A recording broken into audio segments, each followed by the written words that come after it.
ಅನು ಬಿಡಲ್ವೇ ನಿನ್ನ? ನಿಮ್ಮಿಬ್ಬರನ್ನ ನಾನು ಸುಮ್ಮನೆ ಬಿಡಲ್ಲ. ಪ್ರತಿಯೊಬ್ಬರಿಗೂ ಮಾಡಿದ ತಪ್ಪಿಗೆ ತಕ್ಕ ಶಿಕ್ಷೆ ಆ ದೇವರು ಕೊಟ್ಟೇ ಕೊಡ್ತಾನೆ. ಒಂದು ಸರ್ತಿ ನನಗೆ, ಇನ್ನೊಂದು ಸರ್ತಿ ನಿನಗೆ. ಅನು ತುಂಬ ಒಳ್ಳೆ ಹುಡುಗಿ. ನೀನು ಅವಳನ್ನ ಗೆಲ್ಬೋದಾಗಿತ್ತು, ಆದರೆ ನೀನು ಕುತಂತ್ರದಿಂದ ಅವಳನ್ನ ಸೋಲ್ಸೋದಕ್ಕೆ ನೋಡಿದೆ. ಅವಳು ಬಾಳನ್ನ ಹಾಳು ಮಾಡೋದಕ್ಕೆ ನೋಡಿದೆ.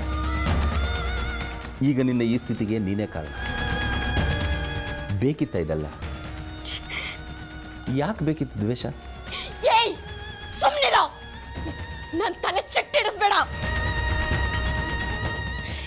ಈ ಸಿಂಧುನ ಅಷ್ಟು ಸುಲಭವಾಗಿ ತಗೋಬೇಡ್ವೋ. ಶಿಕ್ಷೆ ಕೊಡೋ ದೇವ್ರಿಗೆ ಮತ್ತೆ ನಿನ್ ಮುಖನು ತೋರಿಸೋ ಶಕ್ತಿ ಈ ಸಿಂಧುಗಿದೆ. ಮನಸ್ಸಿಗೆ ಉರಿ ಬಿದ್ದು ಕೆಂಡ ಆಗಿದ್ದೀನಿ. ಎಲ್ರನ್ನೂ ಸುಡ್ತೀನಿ ನ್ಯಾಯವಾಗಿ. ಸಿಂಧು, ಕಿರ್ಚಾಡಿ ಏನು ಪ್ರಯೋಜನ ಇಲ್ಲ. ನಿನ್ನಿಂದ ದುಡುಕು ನಿರ್ಧಾರ ಆಗಿತ್ತು. ನೀನೇ ಹೋಗಿ ಎಲ್ಲರನ್ನೂ ಸೇರಿಸಿ ಕೂತು ಮಾತಾಡಿದ್ರೆ ಸರಿ ಹೋಗ್ತಿತ್ತಲ್ವ? ಇಲ್ಲಿ ಈ ಥರದಕ್ಕೆಲ್ಲ ಖರ್ಚು ಮಾಡೋ ನಿನ್ನ ತಲೆನ ಅಲ್ಲಿ ಒಳ್ಳೇದಕ್ಕೆ ಉಪಯೋಗಿಸ್ಕೊಳ್ಳಿಲ್ಲ. ಪಿಶಾಚಿ ಮನೆ ಮಾಡಿಕೊಂಡೆ. ಏಯ್ ಸುಮ್ಮನಿರೋ. ಇನ್ನೊಂದು ಶಬ್ದನು ನಿನ್ ಬಾಯಿಂದ ಬರೋದು ನನಗಿಷ್ಟ ಆಗಲ್ಲ. ಮೊದಲು ಕಟ್ಟು ಬಿಚ್ಚು. ನಾನು ಹೋಗಿ ಆ ಮದ್ವೆ ತಡಿಬೇಕು.